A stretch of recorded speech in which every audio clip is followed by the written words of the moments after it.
Bonjour, bienvenue au webinaire Parcours et pertinence des soins.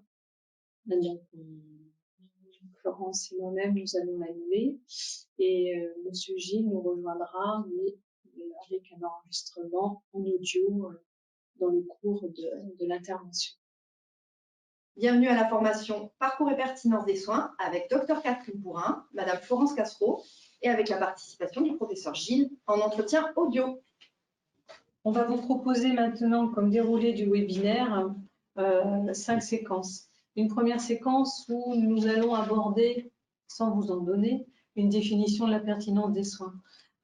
Ensuite, nous vous présenterons différents outils et méthodes qui permettent d'aborder la pertinence des soins pour vous montrer qu'il n'y a pas qu'un seul outil, mais plusieurs outils peuvent répondre à cette problématique.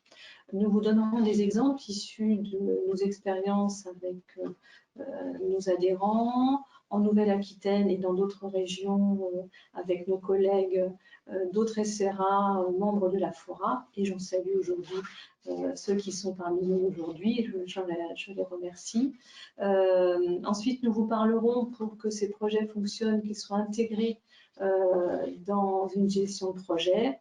Avant, bien sûr, nous vous aurons expliqué les usages des résultats des évaluations, notamment pour vous, professionnels, et nous nous permettrons de terminer par une évaluation du webinaire.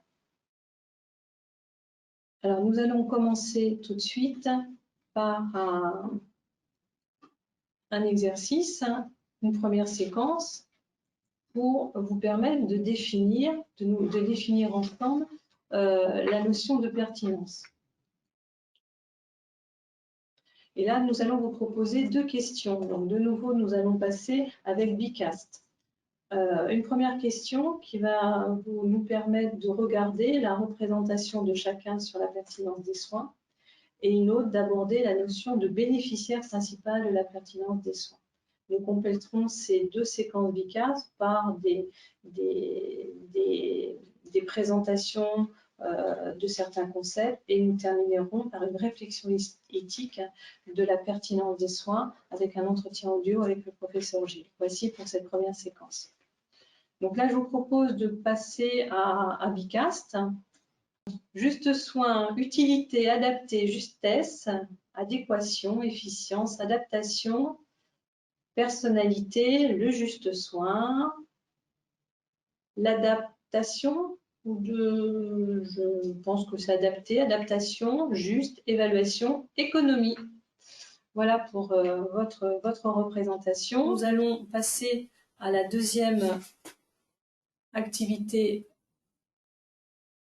Bicast. Donc après cette définition, pour vous, quel est le bénéficiaire principal de la pertinence des soins? Alors, quel est le bénéficiaire? Le patient, l'usager, l'ensemble des acteurs. Les définitions de la pertinence. On voit sur cette slide qu'au cours du temps, le concept a un petit peu évolué. Alors, c'est quelque chose qui nous vient, cette notion de pertinence des États-Unis, comme beaucoup de concepts de qualité. Vous vous souvenez de Donabédian des années 80, la roue de Deming, et là sur la pertinence, mais on est un petit peu aussi sur des approches là très médicalisées initialement, où on est vraiment sur une approche de la pertinence d'un point de vue médical et d'un point de vue technique, avec plutôt des notions d'épidémiologie, d'estimation des estimations de survie notamment. On voit avec le temps qu'à partir de cet élément médical, d'indication technique, on va évoluer vers une définition dans les années 90 qui nous vient du Royaume-Uni où l'acteur patient va prendre sa place, sa position et les compétences médicales vont être complétées par des compétences non médicales, notamment via la position du patient dans la relation soignant-soigné en termes d'acceptabilité, d'information notamment.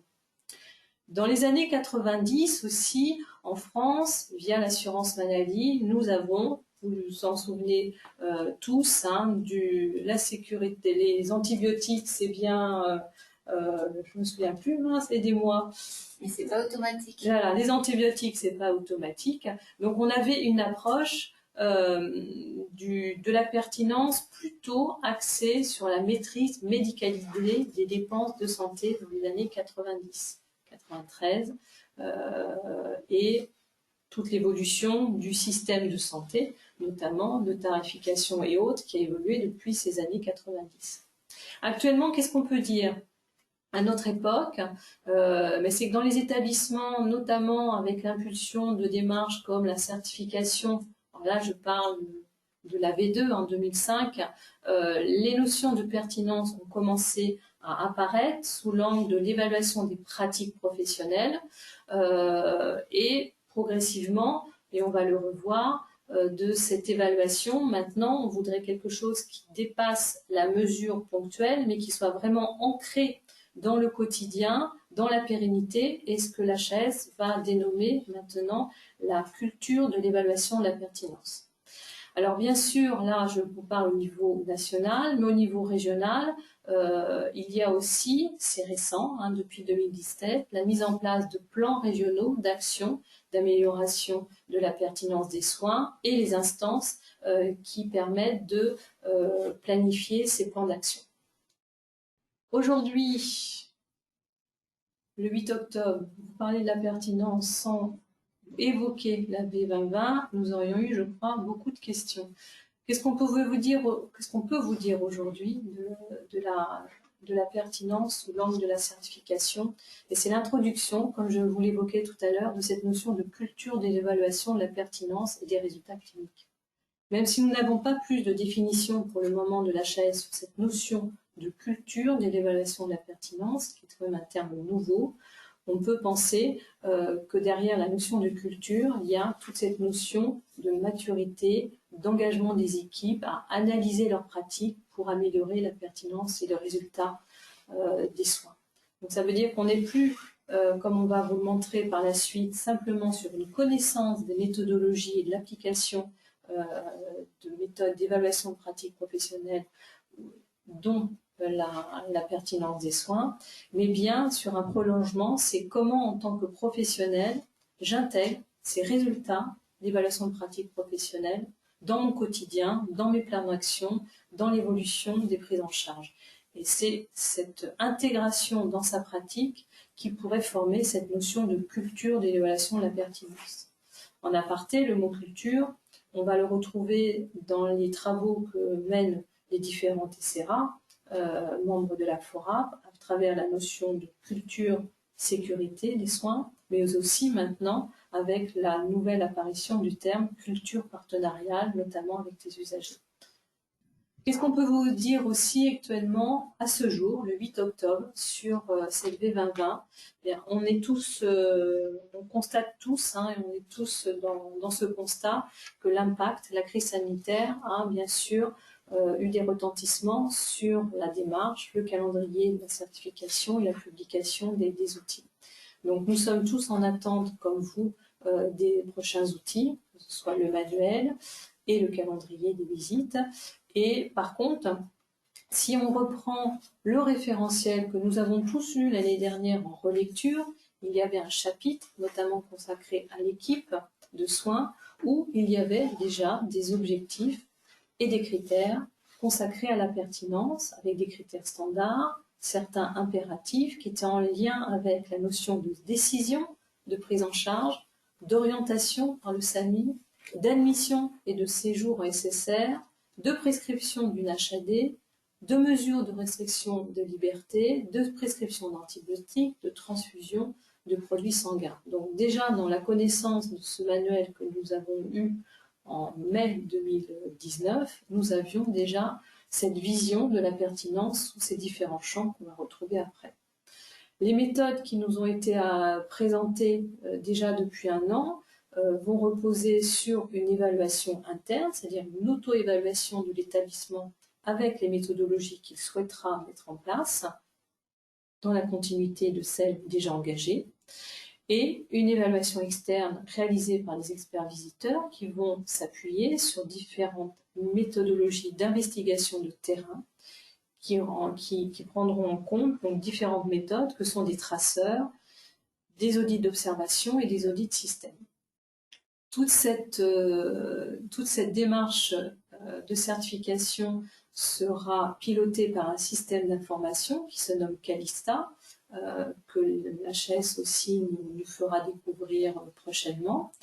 Ce système permettra une analyse croisée des différents chapitres du référentiel et des différents constats des experts. Comme vous, nous avons comme notion que le calendrier des visites est maintenant pour 2021. Alors, la pertinence des soins, là on vous a proposé un résumé un petit peu de tous les champs qui peuvent englober la notion de pertinence des soins. Alors, la pertinence des soins, et comme on l'a vu tout à l'heure en fait dans la définition, ou soins appropriés, va couvrir le champ des actes, le champ des prescriptions et de l'observance, si on a une approche pertinence sur plutôt l'éducation, les modes de prise en charge, donc des modes de prise en charge innovants, et la notion de séjour et de parcours. Donc dans les actes, on essayait d'un petit peu de rassembler tout ce que l'on pouvait trouver en lien avec les actes et la pertinence, donc les indications et réalisation d'un acte chirurgical, de radiologie interventionnelle, d'endoscopie, de kinésithérapie, de télémédecine. Donc comment les choisir? A priori, ça serait dans un premier temps soit les plus nombreux, soit les plus innovants, soit les plus coûteux, soit les plus à risque, ou ceux présentant une variabilité des pratiques. Donc vous voyez que là, on vous donne beaucoup d'exemples de thématiques sur lesquelles, après, vos équipes peuvent rebondir. Nous avons une question tout à l'heure sur est-ce que la formation est spécifique à l'HAD? Vous voyez, dans ce que je viens de vous dire, l'HAD n'est pas exclu, hein, même dans ces actes. Hein. Et même si, dans ces actes, la structuration et l'organisation de l'HAD ne maîtrise pas tout dans les prescriptions. Mais en tout cas, ça rentre dans son champ. Donc les actes, c'est un morceau important de la pertinence. Il y a aussi le champ de toutes les prescriptions, hein, les prescriptions de médecine préventive ou curative. Hein. Souvent, on pense au curatif, mais aussi il y a toute la médecine préventive. Alors, les prescriptions, elles sont médicamenteuses, de produits de santé, de produits de sanguins, d'antibiotiques, hors référentiel. Et là, on pense à notamment des prescriptions sans doute coûteuses ou plutôt à risque, des examens paracliniques, des dispositifs médicaux, des contentions physiques. C'est une prescription, on vous le rappelle, vous avez vu tout à l'heure, c'est un critère, comme on dit déjà, un critère pas standard, mais attendez, j'ai perdu le mot. Impératif, voilà. Donc les contentions physiques, les mises en chambre d'isolement, les transports sanitaires, les régimes alimentaires, l'activité physique, toutes ces thématiques peuvent entrer dans des thématiques de pertinence des prescriptions. Les modes de prise en charge, là aussi, ils sont très nombreux. L'ambulatoire, on en parle beaucoup, l'hospitalisation de jour, d'HAD, l'orientation SSR, les suites d'intervention, les maladies chroniques, la coordination ville-hôpital, la continuité d'une prise en charge, l'intégration des soins primaires et sociaux, la téléconsultation, la récupération améliorée après chirurgie. Vous voyez aussi, là, il y a beaucoup de modes de prise en charge sur lesquels vous pouvez travailler. Et enfin, les séjours et les parcours. Je termine pas cela, mais initialement, les pertinences ont été, dans un premier temps, plutôt évaluées sur cette dimension-là, pertinence des admissions, pertinence des durées de séjour. Mais il y a aussi bien d'autres choses, les transferts, les mutations, les parcours d'éducation thérapeutique, de SSR, de recours au service des urgences et d'orientation par le SAMU. Donc là aussi, vous voyez tout un champ possible de travaux sur le champ des séjours au-delà des admissions et des journées d'hospitalisation.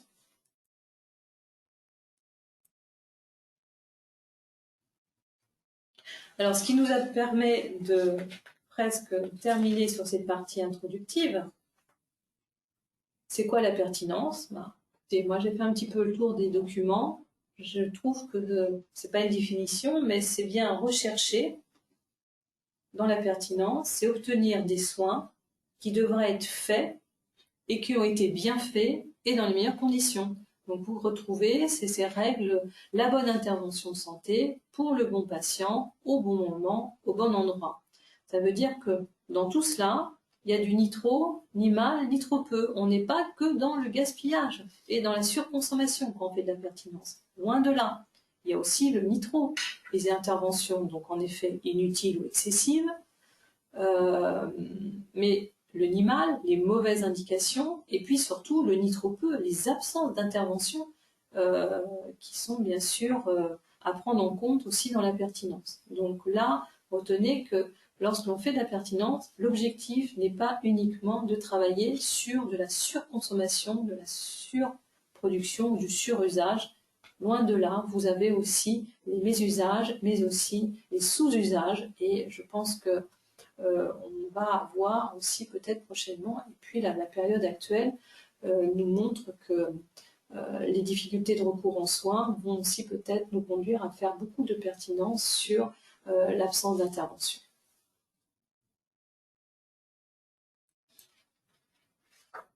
Alors, on a vu aussi, après tous les débats qu'il y a autour, en partant du principe qu'on n'est pas dans une notion de pertinence uniquement dans l'acte de gaspillage et de surconsommation, mais aussi on est bien sur cette notion de souvent de ciblage d'activité. Et là, c'est que des questions que je vous soumets. Hein. Je n'ai pas les réponses, ou alors je ne les apporterai pas aujourd'hui. La consommation mesure-t-elle bien le besoin, mais de qui? C'est-à-dire si on ne s'intéresse qu'à des notions de pertinence, de consommation, de production d'actes, est-ce que ça mesure bien un besoin, hein? L'offre n'est pas le besoin. Le seul taux de recours élevé ou en comparaison des niveaux d'écart différents de recours à des actes, à des chirurgies, entre départements, entre régions, mesure-t-il la pertinence? Quelle est la place des valeurs du patient dans la décision médicale, dans cette pertinence également? Quelle est la place de l'organisation des soins dans les recommandations? Le décret de 2015 sur la pertinence des actes, des prescriptions de santé comporte-t-il d'autres objectifs que ceux de réduction des actes qu'on évoquait tout à l'heure? Et les procédures de mise sous accord préalable, plutôt pour le soin primaire, là, des établissements aussi de santé, contribuent-ils à un changement durable des pratiques des équipes médicales? Donc il y a aussi dans cette introduction cette notion de ciblage d'activité par un tiers. Est-ce que c'est porteur dans le long terme, notamment au niveau des équipes? Faire travailler des équipes sur des thématiques, sur des actes pour lesquels ils ne ressentent pas le besoin ou ce n'est pas un besoin initial, on peut s'interroger en effet sur ces ciblages d'activités. Est-ce qu'ils sont porteurs de modifications et donc de culture, comme on évoquait tout à l'heure, de culture d'évaluation de la pertinence auprès des professionnels? Ce ne sont que des questions. Voilà un petit peu ce que l'on voulait vous dire pour définir la pertinence des soins. Ne pouvant venir aujourd'hui auprès de nous, il nous a proposé donc un enregistrement de 11 minutes à délecter sur sa vision de la pertinence des soins.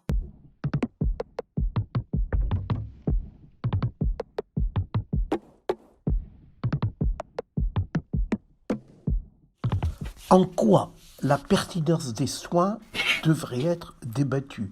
Quel médecin, quel soignant pourrait contester que les soins doivent être adéquats, appropriés, judicieux, adaptés aux troubles présentés par le malade? En soi, la pertinence des soins est presque un pléonasme. Elle est une quête permanente et elle peut être l'objet de débats dans lesquels interviennent les données scientifiques, mais aussi l'expérience propre à chaque médecin et la manière dont il interprète ses propres observations. Et ces débats sont d'autant plus vifs que les données scientifiques sont incertaines et que la pratique des soins suppose et impose des décisions qui ne peuvent pas demeurer dans l'impasse des incertitudes et impliquent donc des choix qui ne peuvent être fondés toujours sur de seuls critères rationnels. La médecine n'est pas une science exacte, et la relation de soins s'inscrit aussi dans l'écrin émotionnel de la confiance qui lie le soignant et le soigné. Dès lors, et paradoxalement sans doute, la pertinence des soins ne surgit pas comme une question préalable dans la relation entre le soignant et le soigné. Elle doit être considérée comme un prérequis ou comme une démarche coextensive à l'acte de soin. Ce prérequis, le médecin devrait l'avoir acquis pendant ses études, lors des cours, des stages hospitaliers ou en médecine ambulatoire.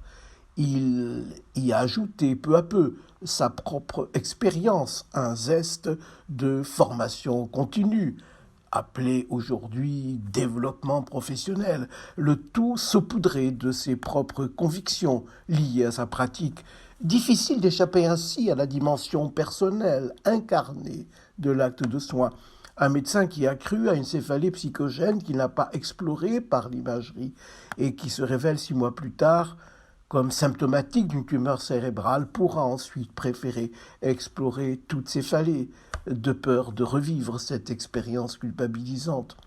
Pourquoi dès lors l'acte médical, qui pendant longtemps a été considéré comme une conscience qui répond à une confiance, a-t-il été investi par le pouvoir souverain de l'État pour évaluer sa pertinence ? Le dévoilement et la montée en charge du concept furent progressifs et ses causes les plus lointaines remontent à la mi-parcours du siècle précédent. Ce fut dans le sillage des lendemains de la guerre mondiale, les progrès inédits des sciences de la vie et de la santé. En une trentaine d'années, la médecine fit plus de progrès qu'au cours des 2000 ans précédents. Elle connut la découverte des antibiotiques et parmi eux des antituberculeux, des corticoïdes, des psychotropes, des immunosuppresseurs, des anticancéreux, pour ne citer que quelques-unes des classes médicamenteuses qui s'empilèrent. Ce furent aussi la découverte des respirateurs artificiels et donc de la réanimation, les progrès fulgurants de l'imagerie. Des hôpitaux furent construits en grand nombre. Alors qu'ils n'étaient que des lieux d'accueil et de miséricorde, ils devinrent de hauts lieux de technicité. Et c'est ainsi que la charité fut remplacée par la solidarité. Telle est en effet la seconde cause du dévoilement du concept de pertinence. La création de la sécurité sociale, dont l'ambition fut de remédier aux inégalités d'accès aux soins de chacun, financées par tous, au prorata de leurs revenus.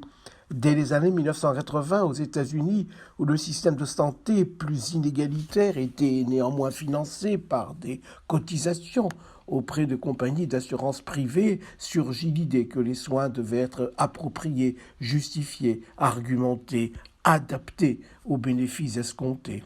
En France, la croissance massive des dépenses de santé incita la sécurité sociale à dénoncer les gaspillages, porté par le slogan des années 90, « La Sécu, c'est bien, en abuser ça craint ». Et parmi les causes de gaspillage figuraient bien sûr les soins inutiles. La hausse des cotisations ne pouvant être indéfinie, il fallut donc évaluer le rapport coût-efficacité et promouvoir une maîtrise médicalisée des dépenses de santé. Les soins devaient allier qualité, sécurité et pertinence. Dans l'intentionnalité qui a présidé à l'évaluation et la promotion de la pertinence des soins, il ne s'agissait pas de la seule préoccupation de délivrer des soins appropriés, ce qui aurait pu être fait par le seul canal de la formation. Il y avait aussi une impérieuse nécessité comptable.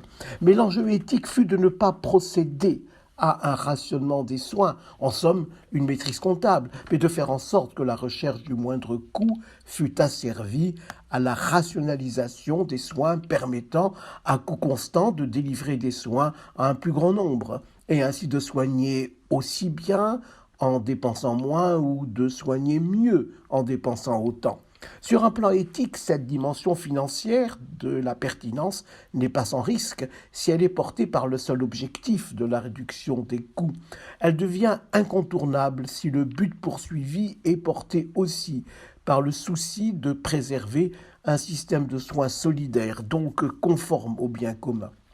En effet, des soins dispendieux qui dépasseraient les capacités de financement conduiraient à réduire le remboursement des soins en accroissant le reste à charge des personnes malades. Cela contreviendrait au souci de solidarité et, retentissant sur les plus humbles, accroîtrait l'inégalité d'accès aux soins, sapant le but fondateur de la sécurité sociale. Néanmoins, la recherche de la pertinence des soins implique aussi un contrôle accru du pouvoir politique sur les comportements médicaux, donc de ce qui est appelé le biopouvoir. Ce biopouvoir dispose, pour se déployer, de l'assistance de la Haute Autorité de Santé, qui est une autorité publique indépendante à caractère scientifique, qui vise à développer la qualité dans le champ sanitaire, social et médico-social au bénéfice des usagers. C'est à elle que le gouvernement et la Caisse nationale d'assurance maladie ont confié en juin 2010 l'évaluation de la pertinence et la construction d'outils aptes à l'améliorer, comme les recommandations de bonnes pratiques, est ainsi visée une harmonisation des pratiques. Il existe dans cette démarche une dimension pédagogique indéniable, dont les limites tiennent toutefois à l'énoncé de certitudes endossées par le pouvoir politique, bien qu'émise en dépit de dissensus scientifiques. L'exemple le plus caricatural a été la décision de déremboursement des anticholinesterasiques dans la maladie d'Alzheimer, prise contre l'avis de 5 sociétés savantes. La crise du Covid-19 a aussi montré l'intrusion croissante du pouvoir, s'arrogeant par exemple sur le sujet controversé de la chloroquine, le droit d'empêcher la délivrance de la chloroquine par les pharmaciens, ainsi enjoint de ne pas donner suite à une prescription médicale. Le pouvoir politique, agissant au nom de la pertinence des soins, peut-il aller jusqu'à prendre parti dans des débats scientifiques non résolus? Outre la réglementation coercitive, le second outil des autorités sanitaires et politiques est représenté par les programmes d'incitation financière proposés tant en médecine de ville qu'aux hôpitaux afin d'accroître leur performance en termes d'amélioration des bonnes pratiques définies par la Haute Autorité de Santé. Ces dispositifs exposent à des tensions éthiques préoccupantes. Ils font planer une ambiguïté sur les intentions des actes de soins. Dispensés dans l'intérêt des patients peuvent-ils aussi être orientés non par les convictions des médecins, non par leur adhésion gratuite à des arguments scientifiques, mais par la possibilité de gains financiers complémentaires? Les autorités sanitaires donnent ainsi la priorité à leur visée utilitariste, à savoir ce qu'elles considèrent comme le plus grand bien pour le plus grand nombre. Mais comment justifier le cadre déontologique qui devrait conditionner cette visée? John Stuart Mill lui-même écrivait « Faire connaître à un voyageur le but final de son voyage ne veut pas dire qu'il ne faut tracer aucune route, en négligeant d'avoir recours aux bornes et indicateurs qui se trouvent sur son chemin. » Or, l'incitation financière à des objectifs de pertinence fait l'impasse déontologique sur le sens du devoir, qui devrait être le moteur du comportement médical. Cette impasse déontologique a été remplacée par un autre concept, archaïque mais tenace, celui de rétribution et de mérite, et le même John Stuart Mill écrivait « Il est entendu qu'une personne mérite d'être bien traitée lorsqu'elle agit bien, mal traitée lorsqu'elle agit mal. » On est loin de l'assertion de Spinoza qui écrivait « La vertu est à elle-même sa propre récompense ». Au niveau des hôpitaux, l'objectif fut donc de récompenser les meilleurs établissements à l'aide d'indicateurs portant par exemple sur les infections nosocomiales, la satisfaction des patients. Les besoins financiers des hôpitaux peuvent-ils être assujettis à la réalisation de performances mesurées par des indicateurs? Est-il acceptable de récompenser les hôpitaux performants et donc par défaut de pénaliser les hôpitaux classés comme non performants sans évaluer les conséquences de ces décisions globales sur les ressources humaines, les patients et les équipements hospitaliers? N'y a-t-il pas là une atteinte au principe de justice dans la répartition de financement dont on sait que le volume global est contraint, ce qui implique donc ipso facto que les récompenses attribuées à certains ne peuvent pas être sans influence sur le financement des autres? Viser la pertinence des soins est incontestablement une nécessité vitale pour un système de santé solidaire. Face à des soins de plus en plus coûteux. Mais pour autant, les récompenses financières sont-elles à la hauteur des enjeux éthiques liés à une dispensation appropriée des soins aux malades comme à la prévention primaire, secondaire et tertiaire des maladies? Les professionnels de santé, les établissements de santé ont besoin de ressources financières justes pour exercer leur mission. Plutôt que d'avoir recours à une diversification des ressources établie en flattant l'émulation, la pertinence des soins n'exige-t-elle pas d'abord d'en faire un élément clé de la formation à la pratique médicale afin d'éveiller les consciences et de nourrir les connaissances? Dans ce domaine-là aussi, notre société reste toujours en quête d'un supplément d'âme. Pour terminer cette séquence, on vous propose une nouvelle question. Donc, selon vous, quels doivent être les promoteurs de ces évaluations? Donnez 3 mots maximum. Professionnels de santé, l'usager, les représentants des usagers, les managers, les soignants, les citoyens, les directions professionnelles, les professionnels, patients et établissements. Vous voyez, pour répondre à votre question, comment je motive mes équipes, peut-être aussi de repartir de ce type d'exercice avec eux avant de les faire rentrer dans un projet, dans des recueils, dans des démarches, peut-être recontextualiser avant avec eux les objectifs et l'intérêt de ces projets. Enfin, pour terminer cette séquence 1, avec Florence, on a un petit peu réfléchi aux différents objectifs des parties prenantes.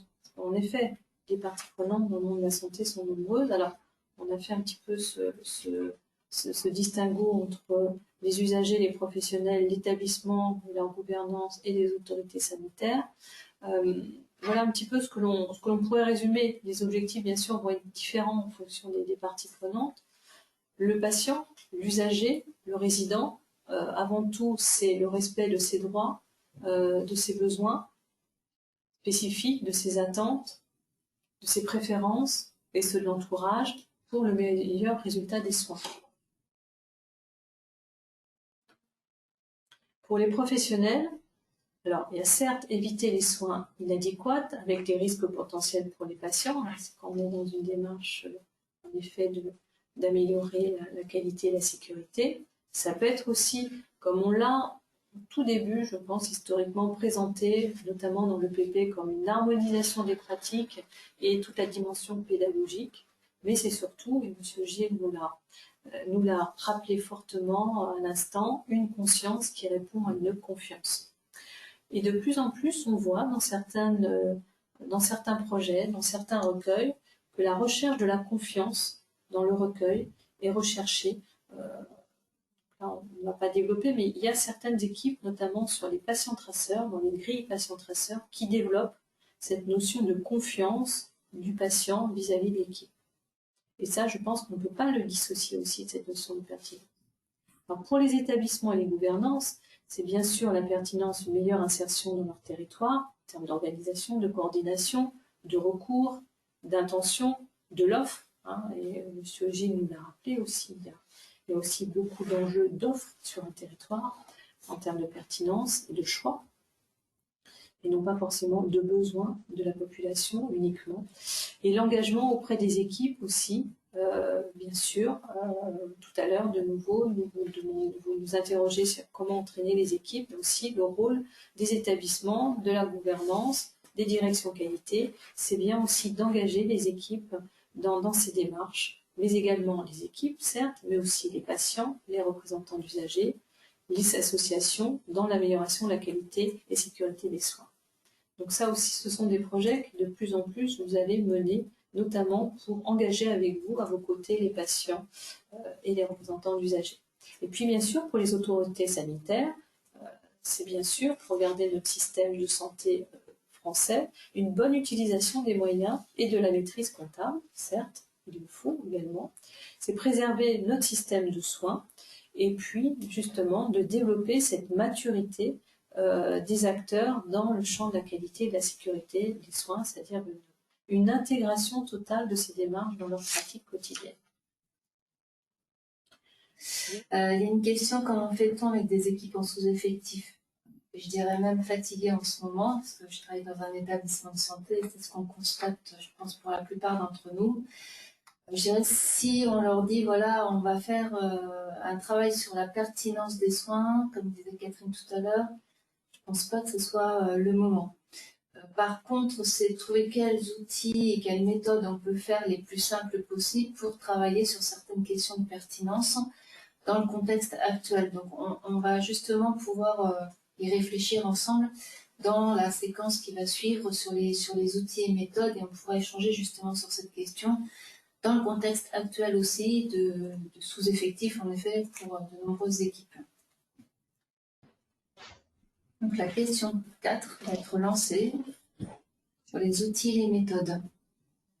Comme réponse, donc là c'est pas une image de mots, c'est un tableau qui s'affiche, les revues de pertinence, le patient traceur, le questionnaire patient traceur, le chemin clinique, l'audit clinique ciblé, les suivis d'indicateurs, les EPP au sens large, l'audit, le patient traceur, l'audit de pertinence des admissions, des hospitalisations, des actes, les comparaisons de bonnes pratiques, la mise à jour avec la littérature, l'évaluation sur dossier, type choisir avec soin, patient traceur, les EPP, patient traceur, analyse des événements désirables, les questionnaires, patient traceur, audit, QSP, patient traceur, EPP, REX, revue de pertinence des soins, indicateurs, satisfaction patient.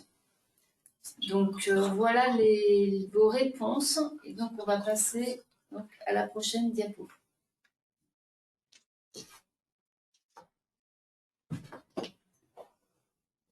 Voilà, ce que je vous propose, donc c'est un tableau avec les approches quantitatives et ensuite les approches qualitatives. Donc ce qu'on peut dire, c'est qu'au début, on pensait vraiment à la méthodologie revue de pertinence. Voilà, quand on lisait une certaine littérature, on se disait qu'on pouvait faire de la pertinence des soins qu'en faisant de la revue de pertinence. Donc je vais commencer du coup par celle-ci. C'est une méthode d'évaluation qui prend en compte à la fois l'efficacité, la sécurité et le coût. L'objectif était de vérifier qu'une action de soin est justifiée pour un patient au regard des indications. C'est une approche par comparaison, un ensemble et avec des critères prédéterminés. Ces critères en général objectifs, standardisés et validés. Donc la revue de pertinence est le premier outil connu sur la culture de la pertinence des soins. Mais on verra qu'il a déjà été utilisé, mais que tout compte fait, il n'y a pas que cette approche-là à retenir pour la pertinence. Toutes les audits de pratique clinique avec des critères composites. Donc, on peut qualifier cette méthodologie comme étant possible pour rechercher la pertinence des soins, ainsi que les indicateurs de résultats et les registres ou les observatoires des pratiques et certains indicateurs qualité-sécurité des soins. Donc, on est plutôt sur une notion d'audit, d'indicateurs et de revue de pertinence dans ces approches quantitatives.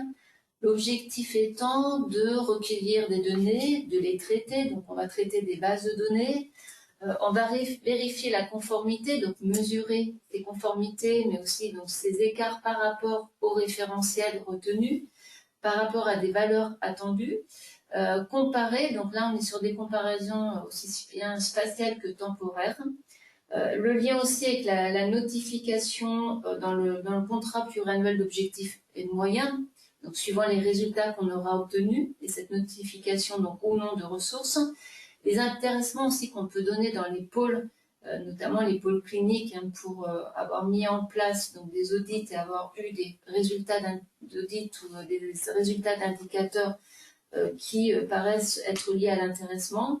La recertification, qui est la procédure qui avait été discutée sur l'actualisation régulière des compétences des médecins, et l'accréditation des équipes.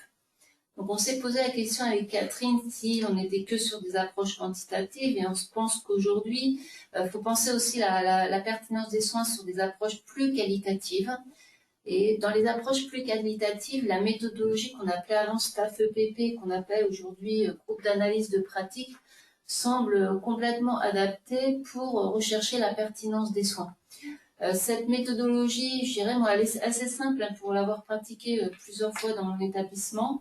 Ça correspond des fois aussi à des modes de fonctionnement dans un établissement, puisque ça va être réunir un groupe de professionnels pour analyser des situations cliniques rencontrées dans leur pratique et d'améliorer la prise en charge. Je vais faire très simple sur cette définition. Mais voilà, le GAP est quelque chose qui semble assez adapté pour travailler autour de la pertinence. Des réunions aussi de RCP, de concertation pluridisciplinaire. Donc les RCP ont notamment été créés surtout en cancérologie. On peut aussi les retrouver aujourd'hui sur ce qu'on appelle fonctionnel, par exemple sur des maladies rares. Elles se développent aussi en santé mentale, parce que moi je travaille en santé mentale, où on a des RCP sur les troubles de l'humeur et les troubles bipolaires. L'analyse des causes des événements indésirables peut être liée aussi à la pertinence. Alors, je veux dire, pas systématiquement sur chaque analyse des causes qu'on peut faire dans les établissements de santé, mais sur certaines, on peut y voir une vraie réflexion autour de la pertinence par rapport donc à la prise en charge du patient, lorsque voilà, quasiment toute l'équipe ou une partie de l'équipe est très pluriprofessionnelle et autour de la table pour parler d'un événement indésirable qui induit des réflexions autour de la pertinence et de la prise en charge du patient. On s'est interrogé aussi sur donc, les méthodologies utilisées pour la visite de certification, pour la prochaine visite de certification qu'on nomme V2020, sur ces notions de traceur. Donc le traceur parcours, le traceur ciblé, le traceur patient, donc le patient traceur qu'on connaît maintenant depuis plusieurs années, depuis au moins 5 ans. Le patient traceur, donc c'est une analyse rétrospective de la prise en charge du patient. Donc c'est pas une méthodologie en elle-même de recherche de la pertinence, mais à l'occasion de faire un patient traceur au niveau d'une équipe, on va solliciter l'équipe dans son raisonnement sur où est-ce qu'il en est sur ses évaluations de pratique professionnelle, la connaissance qu'il a autour de ça, autour de la thématique, suivant le profil du patient traceur qu'on fait, et que tout compte fait, par moment, on a des échanges quand on fait le patient traceur sur la pertinence. Ensuite, donc ce qu'on peut dire, c'est que sur toutes ces méthodologies donc qualitatives, ce qu'on va rechercher, et c'est tout compte fait assez plus simple au niveau des équipes, même si je reconnais que c'est demandeur du temps, mais tout dépend donc de la méthodologie qu'on emploie. Le groupement d'analyse de pratique va être plus dans la durée, l'analyse de cause va être ponctuelle, le patient traceur va être ponctuel aussi pour une équipe de soins. Mais l'idée, c'est l'expression et les débats qu'on peut avoir au sein d'une équipe ou entre l'équipe quand il s'agit par exemple d'un problème de transfert de patients, que ce soit au sein d'un même établissement ou entre établissements. Donc des échanges aussi qu'on peut avoir avec le patient à partir de présentations et d'analyses de cas cliniques effectifs avec une confrontation des pratiques et le choix d'actions d'amélioration en commun au niveau de l'équipe. Une recherche bibliographique, parce que ne pas oublier, quand on fait, tout à l'heure je disais, le groupe d'analyse de pratique, c'est assez simple comme méthodologie, mais c'est demandeur de temps. Il faut quand même être très méthodo, c'est-à-dire il y a quand même une recherche bibliographique à faire et à partager, donc pour identifier et sélectionner les données de la littérature scientifique et professionnelle permettant d'apporter des réponses aux questions. Donc souvent on commence par la recommandation de bonne pratique quand il y en a, et quand il n'y en a pas, on recherche donc scientifiquement tout ce qui a été écrit par notamment les sociétés de savants et ce qu'on va retenir pour faire notre analyse de pratique. Donc quand je disais qu'il fallait être très méthodologique quand même pour pouvoir le valoriser, c'est de faire des comptes rendus systématiques avec la liste de présence donc des personnels qui vont participer donc à ces réunions, un résumé des cas présentés, des problèmes identifiés, les réponses qu'on va apporter donc, pendant ces séances, les divergences éventuelles, les références utilisées et les actions d'amélioration choisies et la mise en place de ces actions et leur suivi. Des supports aussi à écrire avec notamment par exemple une charte GAP à écrire, un règlement intérieur, donc tout dépend donc des mots qu'on emploie, mais en tout cas de donner un cadre avec un document formalisé et validé, précisant l'organisation et le fonctionnement avec des fiches aussi de suivi des actions d'amélioration, parce que souvent on a tendance à se réunir, à se mettre d'accord, à faire des analyses, et puis ensuite, on n'assure pas toujours le suivi. Donc, vraiment assurer le suivi des actions d'amélioration pour que les équipes en voient l'intérêt. C'est-à-dire que quand on est en sous-effectif, fatigué, ou c'est compliqué dans un hôpital, il faut être sur des petits objectifs et atteindre ces petits objectifs pour que l'équipe voit que c'est valorisant dans ce contexte particulier dans lequel on est. Des indicateurs de suivi aussi à mettre en place et voir des nouvelles procédures de prise en charge. Tout dépend voilà, du plan d'action d'amélioration qu'on aura fait. Alors, je ne vois pas les questions en même temps, mais Catherine, n'hésite pas. Je n'ai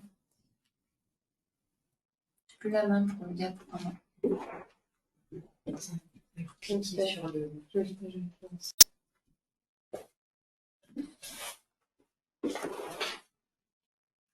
Donc, on va vous donner des exemples qui ont été réalisés. Donc, je vais commencer par deux exemples en psychiatrie. Donc, des fois, c'est plus facile de prendre les exemples des autres personnes et de prendre des méthodologies déjà écrites que de reconstituer une méthodologie. Moi, j'ai trouvé qu'en santé mentale, voilà, il y avait 2 revues de pertinence qui avaient été faites par le RECA avec les établissements de Bourgogne et de Franche-Comté qui étaient intéressantes, que du coup, on pouvait reconduire assez facilement puisque ces grilles ont été validées. La revue de pertinence, donc, c'est une revue de pertinence qui a été faite sur les hospitalisations en soins sans consentement. Donc, en psychiatrie, on a un certain nombre de personnes qui arrivent de l'extérieur, qui sont en soins sans consentement, que ce soit une procédure donc de la préfecture ou une procédure sur décision du directeur. Et souvent, on se pose la question de la pertinence de ce soin sans consentement et on s'interroge s'il s'agit de la bonne procédure ou si, tout simplement, est-ce que vraiment ce patient aurait dû être mis en soins sans consentement à l'hôpital psychiatrique. Donc, cette revue de pertinence qui a été travaillée donc, dans cette région, 3 objectifs, l'évaluation de l'adéquation des soins aux besoins des patients, l'engagement dans une dynamique d'amélioration de la qualité en travaillant sur les causes des hospitalisations sans consentement non pertinentes et l'évaluation de la pertinence du choix du type de mesure de soins sans consentement.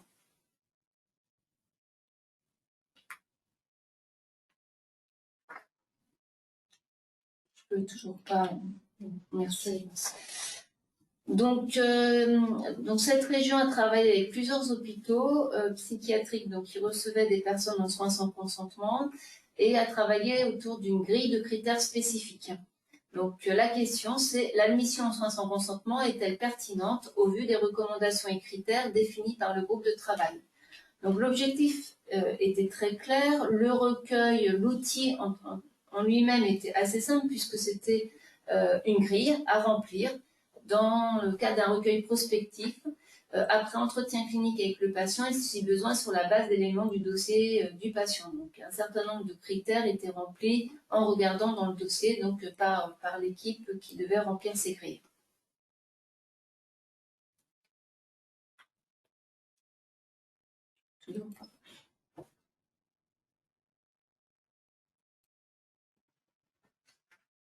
Donc cette grille de recueil comprenait différents critères, donc des éléments cliniques, l'incapacité à consentir à l'hospitalisation, la justification par avis d'experts, les causes de non-pertinence et l'évaluation de la pertinence du choix du type de mesure de soins sans consentement. Donc voilà, une fois que la grille est montée, l'idée c'était de vérifier dans un certain nombre de dossiers, voire d'entretien avec des patients, donc de la bonne pertinence des soins sans consentement.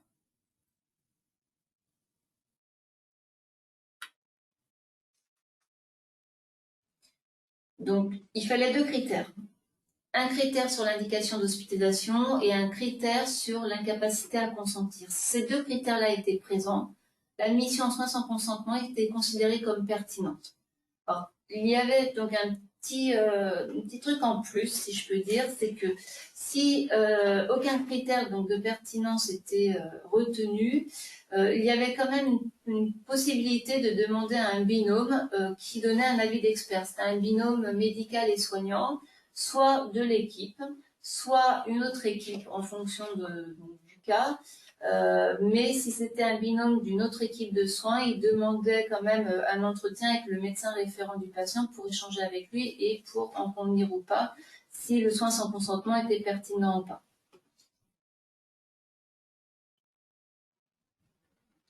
Donc voilà, une autre grille a été faite aussi par le RICAP pour la psychiatrie, c'est la grille de revue de pertinence des journées d'hospitalisation. Alors ça, on en parle beaucoup aujourd'hui.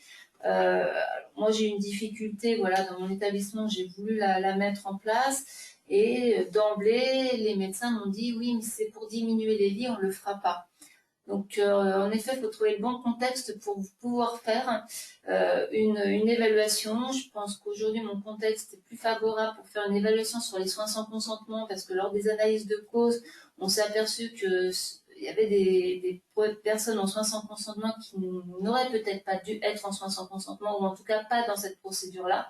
Donc, je pense que c'est pertinent en effet de la faire. Pour la pertinence des journées d'hospitalisation, il faut trouver le bon contexte dans l'établissement pour pouvoir la faire et que ce ne soit pas une question d'économie, mais une question voilà, de donner le meilleur soin à la personne. Les objectifs, donc l'engagement dans une dynamique d'amélioration de la qualité en travaillant sur les causes des journées d'hospitalisation non pertinentes. Ensuite, faire l'analyse des causes d'une situation préoccupante de disponibilité en lit ou de difficulté à répondre aux besoins de la population et l'étude de l'impact de la mise en place d'une structure alternative à l'hospitalisation.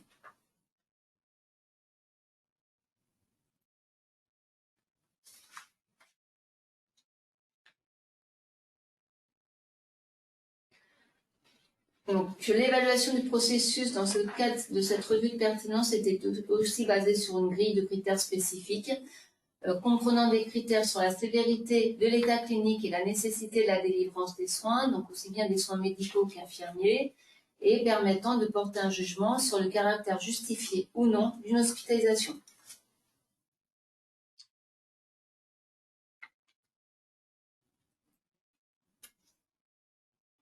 Donc, c'était une méthode qui a été conçue, moi j'ai trouvé vraiment très simple et rapide. Donc, il faut prendre donc, un certain nombre de dossiers et vérifier, donc cocher les critères. Et un seul critère justifie la pertinence d'une journée d'hospitalisation. Par contre, s'il n'y a pas de critère, donc la journée peut être justifiée par un avis d'expert, tel que je l'avais énoncé tout à l'heure pour la revue de pertinence sur les soins sans consentement.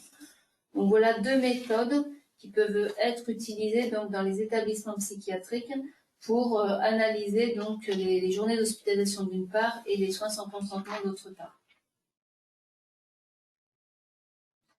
Cette méthode, donc, c'est une analyse prospective de dossiers de patients qui correspond à des hospitalisations de plus de 24 heures et c'était une enquête à un jour donné, renouvelée sur plusieurs jours. Donc ça demande du temps pour les personnes qui remplissent les grilles, mais pas pour une équipe dans son ensemble. Et après, c'est une analyse évidemment pluridisciplinaire à faire avec les résultats, voire institutionnels.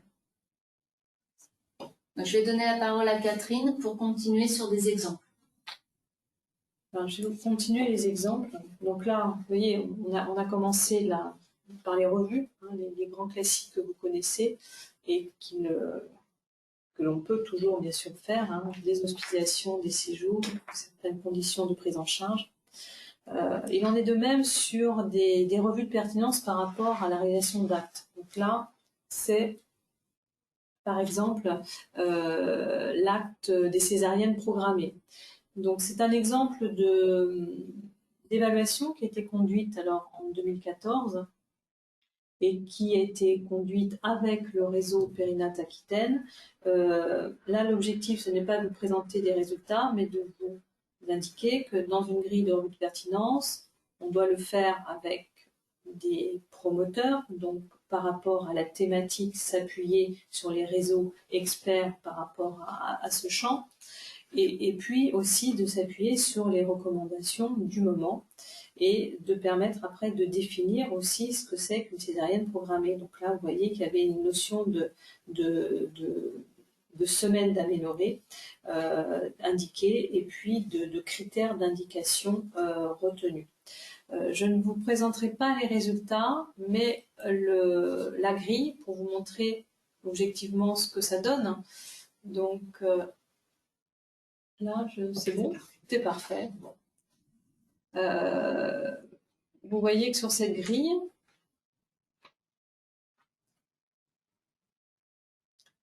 On peut avoir des informations, ce n'est pas obligatoire, des informations un peu ciblées sur le praticien. Alors, il y a l'évaluateur, le praticien. Pourquoi? C'était lorsque notamment les équipes font des démarches d'accréditation d'équipe où les praticiens voulaient aussi avoir par personne leurs résultats d'évaluation. Donc là aussi, il faut y penser quand vous réalisez vos méthodologies, à qui s'adressent les résultats. Est-ce que c'est des résultats globaux, d'équipe, ou est-ce que les praticiens, notamment avec certains dispositifs comme l'accréditation, pourraient avoir besoin de ces résultats? Donc après, vous voyez, ce sont des grilles où vous avez des critères qui sont définis, voilà, avec différents blocs. Ce que je voudrais montrer, c'est qu'il y a des critères de pertinence en lien avec différents indications, on va dire, médicales. Hein. Vous voyez, des fils, des indications médicales qui justifient, qui rendent la césarienne pertinente, qui permet après de dire, à la fin de ces critères, si au moins un critère est rempli, que cette césarienne est pertinente. Mais il ne faut pas oublier que derrière la pertinence, il y a la non-pertinence. Et d'une non-pertinence, on peut quand même en tirer une non-pertinence justifiée par des motifs. Voilà. Et donc dans cette grille, on proposait donc d'indiquer qu'une césarienne n'était certes pas pertinente, mais elle était justifiée par certaines informations. Donc là, j'insiste, et comme l'a indiqué Florence tout à l'heure, qu'on ne s'arrête pas à la notion de pertinent ou non pertinent, mais dans les non-pertinences, il peut y avoir des éléments qui, par expert ou par dynamique de groupe, permettent de justifier cependant, souvent par des problématiques d'organisation, de suivi, souvent vous allez retrouver notamment dans des services où il y a de l'aval qui n'est pas disponible. Donc vous, votre prise en charge est pertinente, mais elle devient non pertinente en termes de durée, mais c'est justifié parce qu'en aval, vous n'avez pas, par exemple, de disponibilité de lit. Donc c'est vraiment important de comprendre ces deux notions de pertinence et de justifier, c'est différent. Voilà pour cette grille. Alors je l'abordais aussi parce qu'au niveau, il me semble, de la région ou de certaines régions, c'est un axe qui est identifié dans les actions régionales.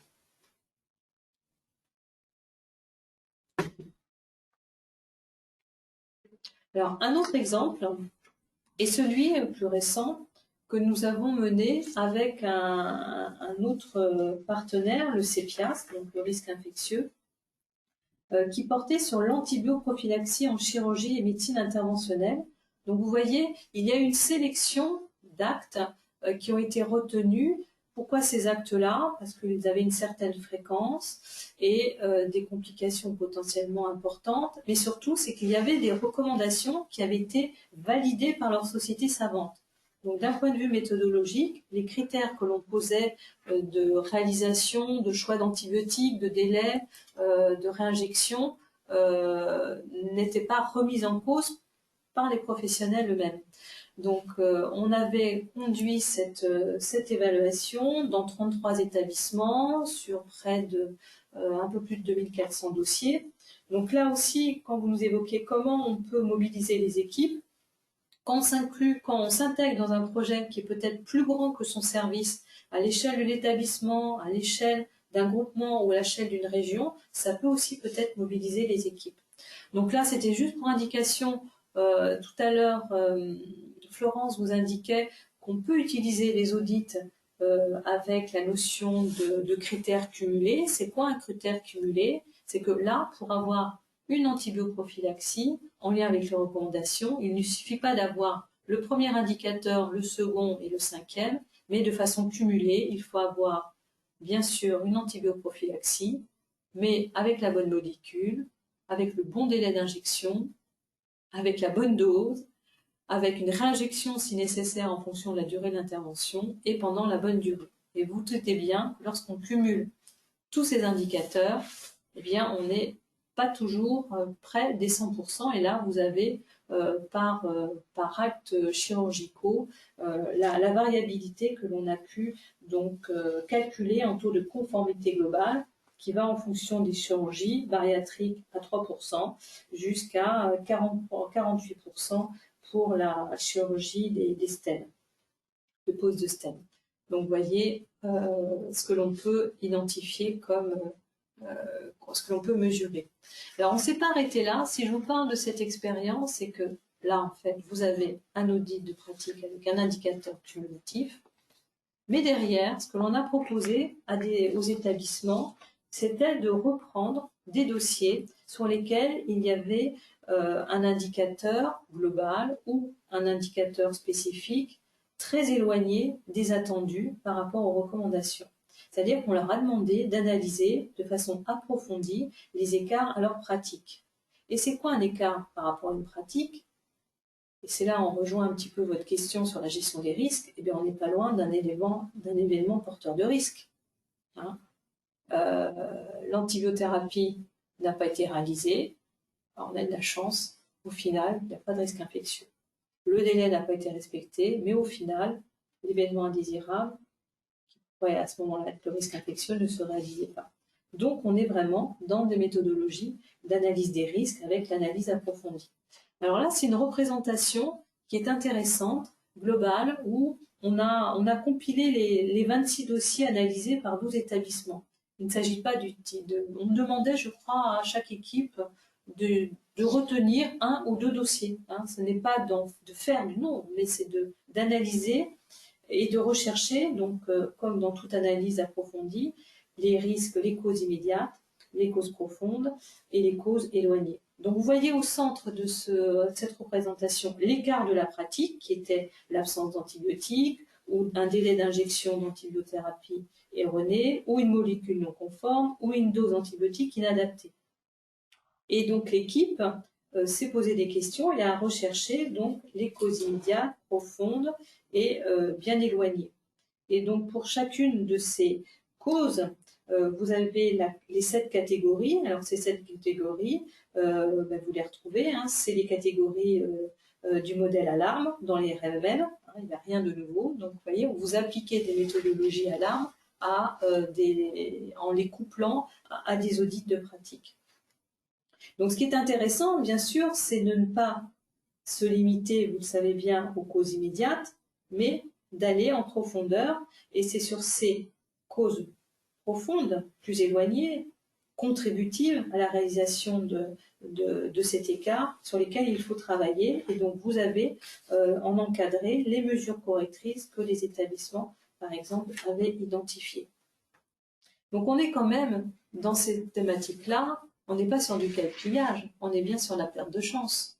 On n'est pas allé dans cette étude-là jusqu'à recueillir si, dans ces prises en charge, il y avait eu un risque infectieux, une infection post-opératoire, donc un événement indésirable à l'issue de cette prise en charge. Ce n'était pas l'objet de cette étude-là.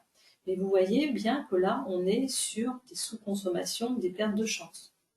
Donc voilà aussi un exemple que vous pouvez valoriser en pertinence, même si on n'est pas du tout dans un modèle de revue de pertinence, mais de coupler un audit de pratique avec un indicateur cumulatif et une analyse approfondie des écarts. Et ça peut intéresser les équipes parce que c'est vraiment quelque chose de pragmatique pour eux, c'est leur pratique au quotidien.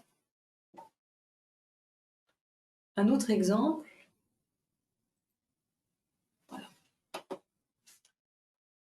Un autre exemple, et dernier exemple, oui, c'est le dernier exemple que je vais vous présenter. Donc là, on l'évoquait tout à l'heure, c'est un projet qui a été mené par nos collègues d'autres régions également. Donc tout à l'heure, on vous a parlé du RECA en Bourgogne-Franche-Comté. Et là, il s'agissait aussi de nos collègues de Bretagne, du CAPS, qui nous écoutent. Attention, soyons indulgents par rapport à nos propos. Donc cette campagne, elle est récente, elle a eu lieu en 2019 et elle portait sur la pertinence des soins chez les personnes âgées et elle repose sur un programme Choisir avec soin en France. Et donc, en fait, c'est un programme qui nous vient du Canada, qui reprend cette notion de choisir avec soin. Donc là aussi, choisir avec soin, ça doit parler à des cliniciens. Et donc là, il s'agissait d'une campagne qui portait sur des pratiques en lien avec l'usage pour ces personnes âgées des benzodiazépines, des statines, des antipsychotiques, des infections urinaires. Donc là, on n'est pas dans le ginkgo biloba, hein. On est quand même sur du dur ou du coûteux. Donc vous voyez que dans ces recommandations, il y avait des principes. Il n'y a pas d'indication à un traitement prolongé par benzodiazépine. Il n'y a pas d'incitation à prescrire. Les antipsychotiques augmentent la mortalité. Donc on est quand même sur des faits validés par des sociétés savantes de gériatrie et gérontologie, soit des prises en charge. Donc, et nos collègues, ce qu'ils ont trouvé, donc vous voyez aussi, on travaille sur des échantillons intéressants de régions, des établissements, une centaine de services. Eh bien, on trouve par exemple des résultats en lien avec les statines, avec des recueils aussi intéressants, plus de 1000 recueils, 1000 dossiers. Mais vous voyez qu'on trouve bien sûr des écarts avec ce que l'on voudrait avoir. Les statines, il n'y a pas d'indication chez une personne âgée de plus de 80 ans en prévention primaire. Il y en a qui sont quand même traités avec les statines, hein. Voilà un petit peu, je ne rentrerai pas plus dans les détails de cette étude, mais c'est pour vous montrer ce que l'on fait quand on fait de l'évaluation des pratiques professionnelles et quand on fait des mesures de pertinence avec des choix de thèmes qui parlent aux professionnels. Parce que là, on est vraiment sur leur pratique du quotidien. Voilà. Et puis, ça peut intéresser aussi d'autres que les professionnels, les praticiens. Sur les statines, il me semble qu'aussi il y a une notion de coût derrière, notamment.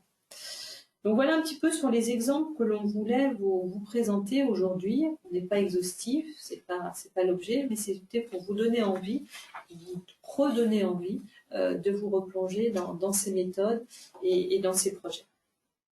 Voilà pour cette première séquence sur les exemples. Alors on voulait vous proposer, pour terminer cette séquence, parce que quand même, je pense qu'on a oublié quelqu'un. Et le patient dans tout cela, comment pourrions-nous l'associer? Est-ce que vous avez des idées? Alors, qu'est-ce que vous nous proposez? Des temps d'échange, des entretiens, l'expérience, en intégrant un critère de pertinence dans les patients traceurs. Il faut l'associer dès le début, groupe de travail, paritaire, usager, professionnel, en l'interrogeant sur ses soins, patient traceur. Donc en effet, le patient, et on l'a vu dans les définitions, notamment au Royaume-Uni, où il fallait s'interroger, alors pour lui, mais aussi avec lui. Et c'est là où maintenant, notamment, nous avons quand même des leviers qui nous amènent à de plus en plus explorer cette culture de la pertinence des soins avec l'implication des patients. Alors, on va utiliser le mot implication, on peut utiliser le mot collaboration, coopération, partenariat, engagement. Donc là, je vous invite à prendre connaissance,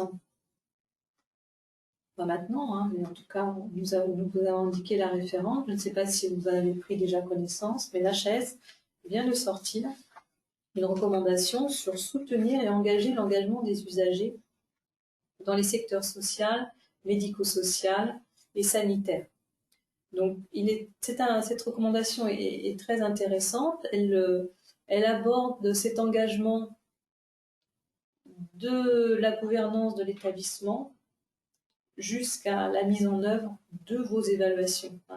Dans vos résultats, dans vos propositions BICAS, vous avez en effet évoqué des méthodes sur les entretiens, l'interrogation des patients, les groupes de travail. Donc, en effet, différents niveaux d'implication. Alors, on a essayé un petit peu de regarder. Alors, c'est pas exhaustif, c'est pas forcément stable, cette diapositive. Elle peut évoluer, elle est fortement sujette à discussion. Mais vous pouvez voir que lorsque vous travaillez sur la coordination des parcours, vous avez en effet des méthodologies qui s'affichent actuellement, qui sont le patient traceur, mais aussi le patient fictif. Notamment, on fait au niveau du CK avec Jean-Luc Quenon en identito-vigilance, un thème comme ça, identito-vigilance que je vous donne, qui sera d'actualité dans les semaines sécurité si elles ont lieu prochainement. Mais aussi d'autres méthodes qui ne sont pas forcément encore bien développées, les PSI, les patients standardisés incognito, où là on évite le biais de la déclaration individuelle d'une personne en standardisant des scénarios de prise en charge où des patients, vrais ou fictifs, ont le même discours, la même posture, le même questionnement vis-à-vis d'un professionnel. Et là, on est plutôt dans une relation, dans le PSI, entre un patient et comment se comporte le professionnel. Est-ce qu'il lui donne la bonne information? Est-ce qu'il l'examine? Est-ce qu'il trouve les mêmes choses à l'examen? Donc là, on est plutôt dans une relation individuelle. Les patients fictifs, on est plutôt dans une approche qui va impliquer différents professionnels au sein d'un parcours, de l'accueil jusqu'à la chambre ou jusqu'au bloc, par exemple. On ne va pas jusqu'à subir l'intervention chirurgicale, rassurez-vous. Mais là, on est plutôt dans l'implication, bien sûr, d'équipes volontaires, d'équipes au courant, engagées pour faire ces patients fictifs. Il ne s'agit pas en effet d'imposer ou de surprendre des équipes avec ces méthodologies-là, mais c'est vraiment des équipes qui ont envie de le faire, qui valident le fait de participer à ces méthodes, mais bien sûr, elles ne savent pas à quel moment et qui sera cette personne-là. Et après, au cours de ces patients fictifs, les professionnels qui sont au fur et à mesure de l'avancée dans le parcours en contact avec le patient fictif sont mis, on va dire, dans la confidence et au final, donc, il y a un débriefing avec toute l'équipe. Alors, j'ai mis le shadowing. Le shadowing, parce qu'on a fait un webinaire la semaine dernière, c'est une méthodologie, je pense, que vous allez de plus en plus peut-être nous demander. C'est une méthode qui est plus sur le vécu et le ressenti des personnes. Je ne sais pas s'il faut le mettre dans ces méthodes-là encore.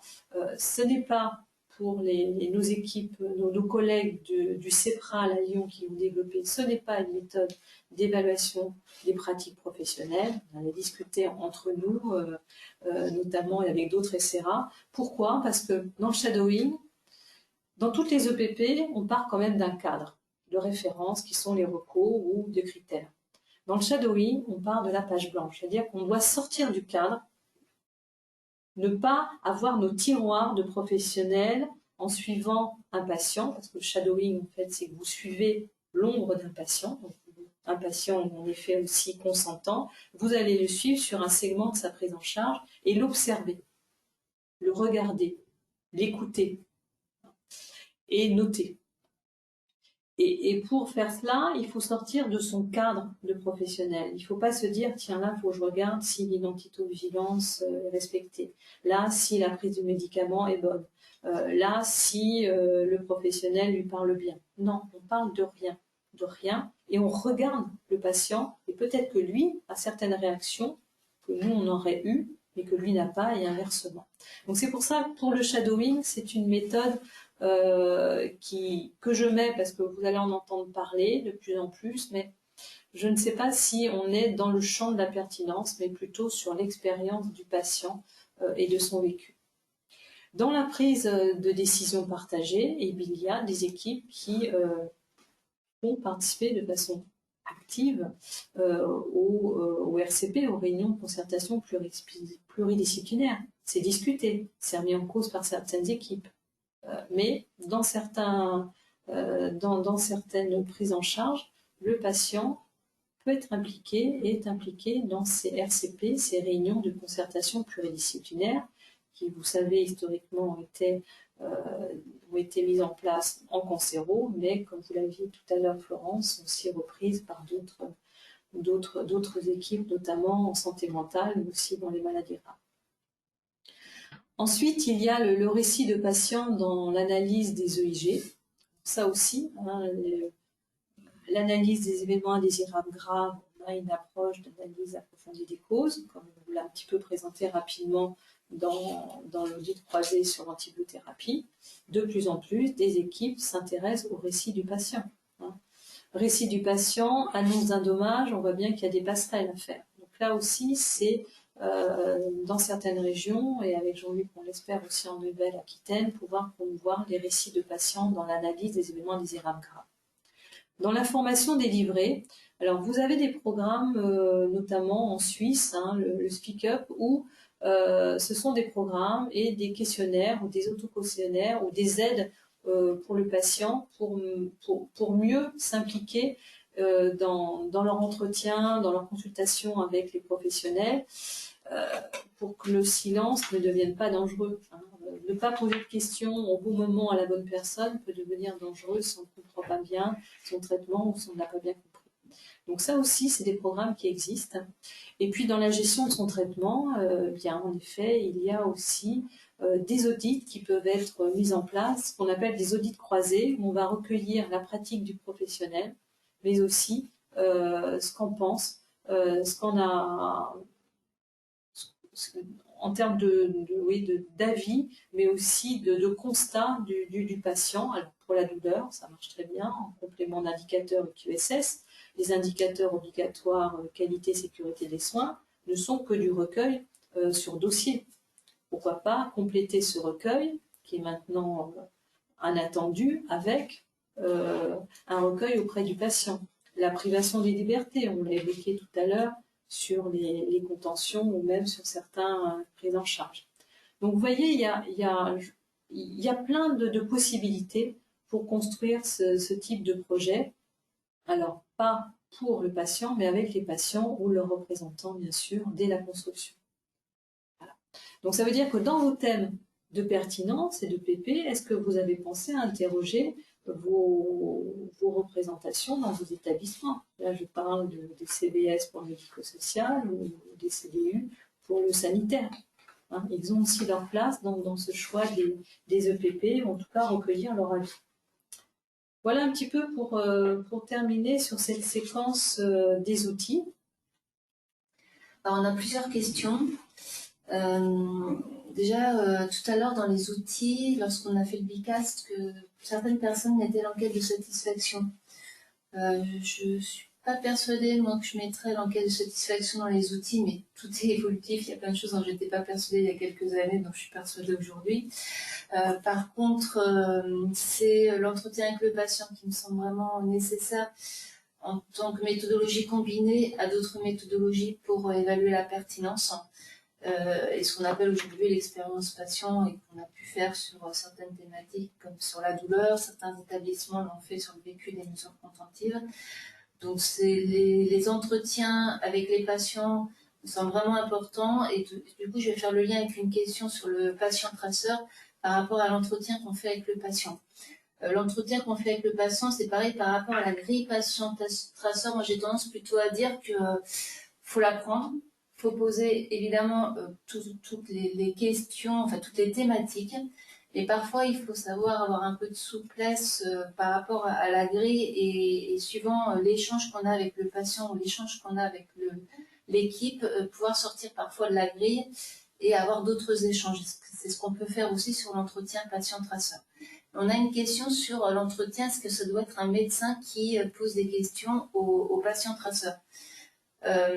Alors, dans mon hôpital, c'est toujours un médecin ou un infirmier. Donc, en fait, on a formé un certain nombre de personnes pour faire les patients traceurs, que ce soit l'entretien d'équipe ou l'entretien patient traceur. Ce ne sont pas les mêmes personnes dans le même profil de patient traceur qui font les deux. On partage le travail, mais je sais qu'il y a plusieurs méthodologies par rapport à ça. Mais je préfère que ce soit des soignants plutôt que le responsable qualité. Je dis ça en tant que responsable qualité. Que ce soit plutôt des soignants. Alors, quand je dis soignants, c'est médecins ou cadre de santé, cadre supérieur de santé ou infirmier. Ça pourrait être aussi un psychologue qui pose des questions aux patients traceurs. Voilà ce que je peux répondre pour l'instant. Moi, j'ai jamais eu l'expérience avec les représentants d'associations d'usagers pour poser les questions aux patients. Par contre, moi, je les ai intégrés à la méthodologie patient-traceur pour poser les questions en binôme au niveau de l'équipe. Voilà, mais pas au niveau du patient. C'est la position pour l'instant qu'on a prise, mais je vous dis, tout peut être évolutif en qualité. Est-ce qu'il y a d'autres questions, Catherine, pendant ce temps-là, que tu as pu regarder? Alors oui, des questions, on a eu. Les audits croisés entre établissements, peut-il faire partie d'évaluation de pertinence? Pourquoi non? Bien sûr que oui. Voilà, il faut sortir du cadre. Qu'est-ce qui ne nous permettrait pas de dire que un projet que l'on veut mener entre notre établissement et un autre ne pourrait pas être de la pertinence? Non, il faut s'ouvrir, il faut sortir du cadre. Il n'y a rien ne vous empêche de le faire. Ce qu'il faut faire, c'est ce qui intéresse les équipes. Hein. Voilà. Il n'y a pas d'interdit. Hein. Il faut vraiment faire ce qu'ont envie de faire les équipes et avec les personnes avec qui ils ont envie de le faire. Autrement, vous savez que ça ne marche pas. L'entretien avec le patient traceur peut-elle être fait avec une personne non médicale. Non, voilà, avec d'autres personnes non médicales, mais formées par contre. Formées à la méthodologie patient-traceur pendant plusieurs heures. Enfin, voilà, j'ai oublié de le dire. Voilà. C'est pareil, pourquoi non?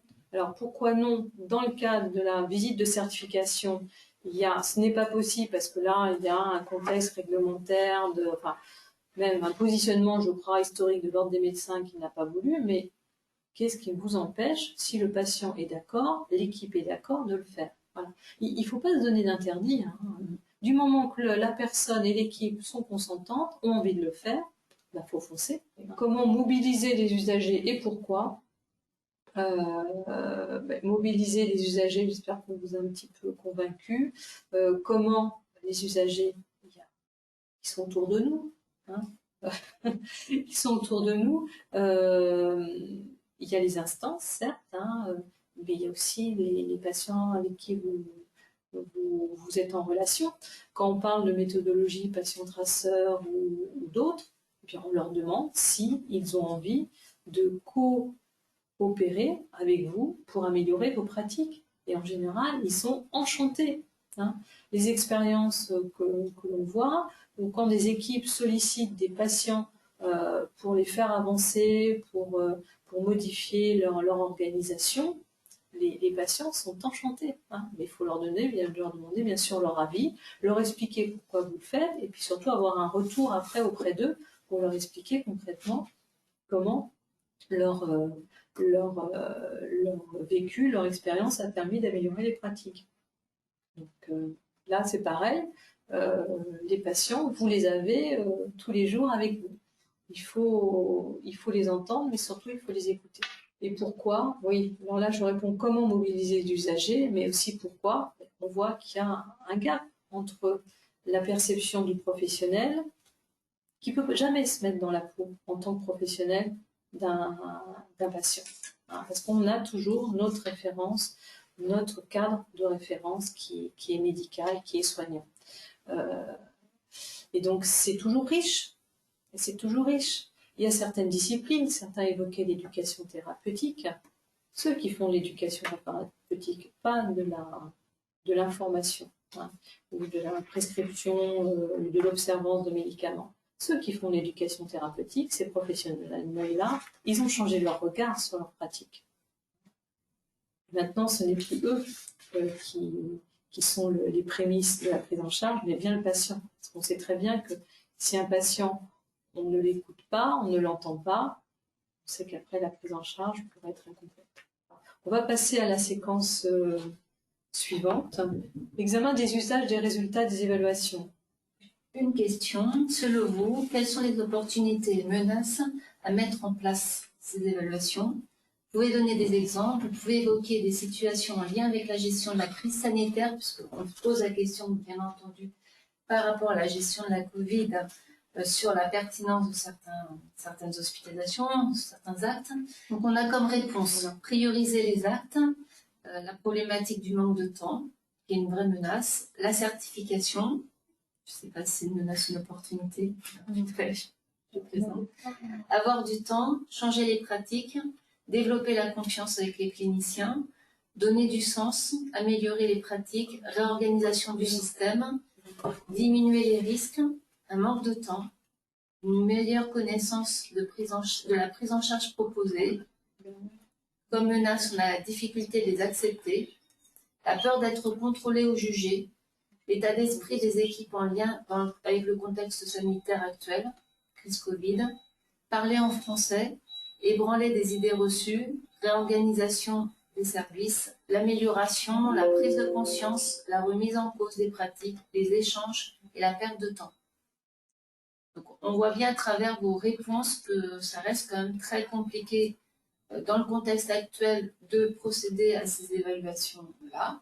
Ce qu'on va vous proposer donc, dans notre prochaine diaporama, c'est de voir comment vous pouvez faire le lien entre les projets de service, les projets médico-soignants et les projets usagers. Bien sûr, je ne vais pas pouvoir répondre à toutes les menaces par rapport notamment au manque de temps, à l'état de confiance dans lequel on peut être et toutes ces difficultés qu'on peut rencontrer.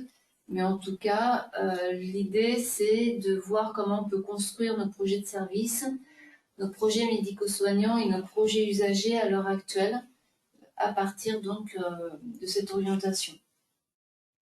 Donc, en interne, ce qu'on vous propose, voilà, donc il y a quelques idées, mais ce que vous nous émettez ne pourra compléter.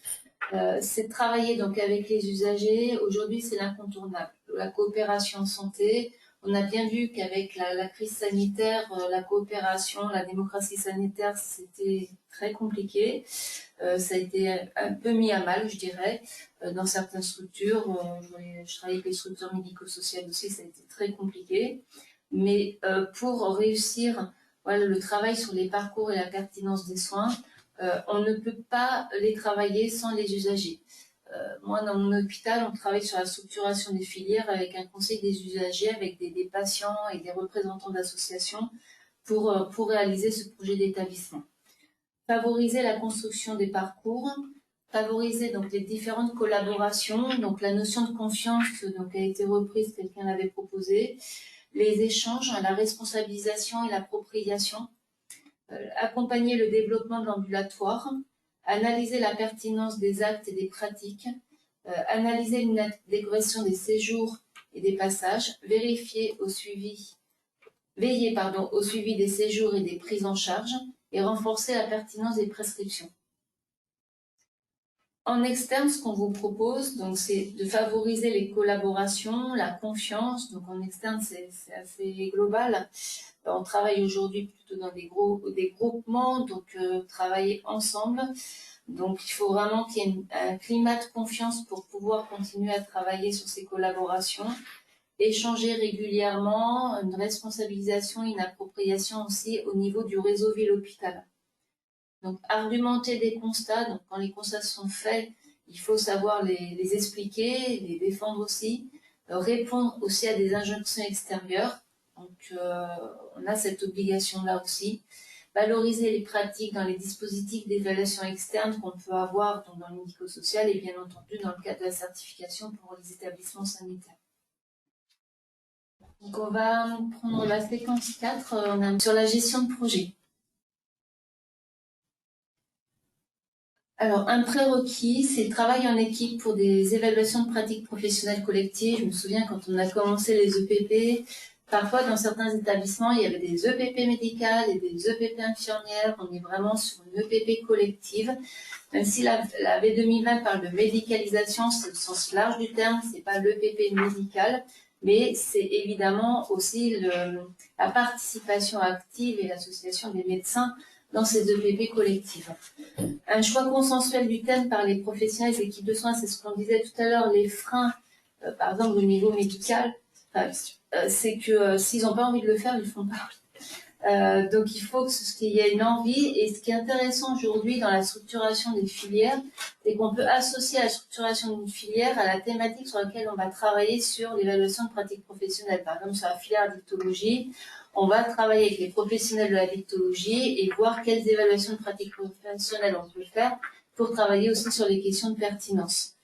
L'intégration dans la stratégie de l'établissement et du groupement, donc il faut que ce soit évidemment clairement défini et validé dans le projet médical et je dirais plus court dans le projet d'établissement ainsi que dans le projet médico-soignant du GHT, puisqu'on parle de groupement hospitalier du territoire dans ce cadre-là, ou pour les cliniques dans leur groupement.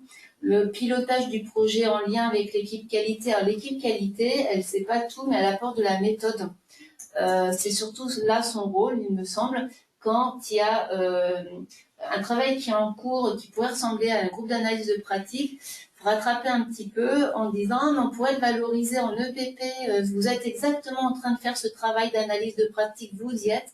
Ce qui vous manque, c'est une charte, un compte rendu, peut-être que vous n'avez pas assez fait de ressources bibliothécaires, mais en tout cas, c'est de valoriser ce qui est parfois en cours, dont on peut être surpris sur le terrain, et le CES qualité va vraiment être un apport pédagogique et méthodologique pour essayer de valoriser en fait ce qui est des fois en train de se construire. Donc des fois en effet on manque du temps, mais des fois il y a des choses qui se font sur le terrain qu'on ne sait pas valoriser en EPP et je dirais quelques années après on ne sait toujours pas le faire aujourd'hui. Le pilotage donc du projet qualité, l'adéquation du choix de la méthode aux objectifs. Donc choisir la bonne méthode aux objectifs, ça c'est important, donc il faut prendre un petit peu de temps de réflexion. Et je pense qu'il faut former aussi les professionnels aux différentes méthodes qui existent et pas qu'à la méthode de l'audit. On a beaucoup développé les audits, la pertinence aussi parfois dans certains établissements et parfois peu des méthodes plus qualitatives que quantitatives. Mais aujourd'hui, il faut vraiment s'orienter différemment et travailler beaucoup sur l'expérience patient. Avoir recours à des bases de données, donc des cohortes. L'utilisation croisée des méthodes. Alors moi, je pense qu'on peut faire de la pertinence à partir du moment où on croise des méthodes. Par exemple, tout à l'heure, Catherine citait le critère impératif sur la restriction de liberté. Donc nous, on appelle ça les mesures contentives au sens de l'isolement et de la contention physique. Le croisement de méthodes me semble, de PP combiné, me semble ce qui est le plus adapté en termes de pertinence. C'est-à-dire faire un registre. Il est obligatoire, c'est-à-dire avoir un certain nombre d'indicateurs sur le suivi des mesures d'isolement et de contention, avoir éventuellement un observatoire des pratiques sur les mesures contentives avec des échanges de professionnels et avec des usagers sur ces notions-là, donc intégrer les usagers, des représentants d'usagers dans l'observatoire, faire parfois sur des événements indésirables qu'on peut avoir en champ d'isolement sous contention des analyses de causes, donc des analyses approfondies de causes, donc autre méthode. Un groupe d'analyse de pratique, c'est très justifié sur donc le travail sur cette pratique donc de mesures contentives, donc se réunir en groupe pluridisciplinaire sur ces données-là. Avoir un patient traceur sur ce type de profil, c'est-à-dire sur une mise en isolement. Et ce qui est de plus en plus développé et réfléchi dans certains établissements, c'est l'expérience patient sur le vécu du patient par rapport à son isolement. On parlait de pertinence, c'est de faire confiance donc au patient, à l'usager. Moi, une fois, donc j'étais directrice des usagers, donc j'ai accueilli une personne qui n'avait pas été hospitalisée en psychiatrie dans notre établissement et qui m'a dit, voilà, madame, j'ai une maladie chronique, j'ai un parcours en psychiatrie dans d'autres établissements puisqu'elle changeait souvent de domicile. Je viens d'arriver en Charente, je souhaite ne pas avoir tel traitement médicamenteux. Par contre, je souhaite, si on voit que je peux passer à l'acte, je souhaite être mise en isolement. J'étais extrêmement surprise par cet échange-là. Donc c'est une personne où l'entretien a duré et elle était très claire sur son vécu en mise en chambre d'isolement qu'elle qualifiait de mieux traitant que certaines prises de traitement médicamenteux. Il fallait l'écouter aussi, cette personne, et d'essayer de comprendre aussi son vécu et son expérience et de faire confiance aussi à ce qu'elle qualifiait, elle, de plus pertinent pour la soigner. Donc voilà ce que je voulais dire sur l'EPP combiné. Il me semble que c'est important de combiner plusieurs méthodes et de voir ce qu'on peut en faire ensuite en termes de pertinence. De bien formaliser les différentes étapes en fonction de la méthode, d'avoir donc des recueils de sources de données, des échanges sur les expériences ou les pratiques entre les différents professionnels. Donc travailler vraiment en pluridisciplinarité. Analyser et communiquer les résultats. Aujourd'hui, la difficulté, c'est que comme c'est tendu dans les services de soins, on manque de sens par rapport aux données qu'on peut communiquer. Donc, c'est se reposer les questions sur qu'est-ce qu'on communique, comment on le communique, Et il faut vraiment que ce soit des résultats propres aux pratiques des soignants sur lesquels ils ont envie de retravailler. Et ça, c'est un moment important, je dirais, à réfléchir parfois dans nos institutions. Le suivi des actions d'amélioration, la valorisation en interne et en externe, et donc la culture de la pertinence des soins. Donc, pour terminer sur cette diapo, c'est vraiment un état d'esprit, une capacité de mobiliser plusieurs méthodes et intégrer les résultats dans les plans d'action et assurer ce suivi-là, bien entendu.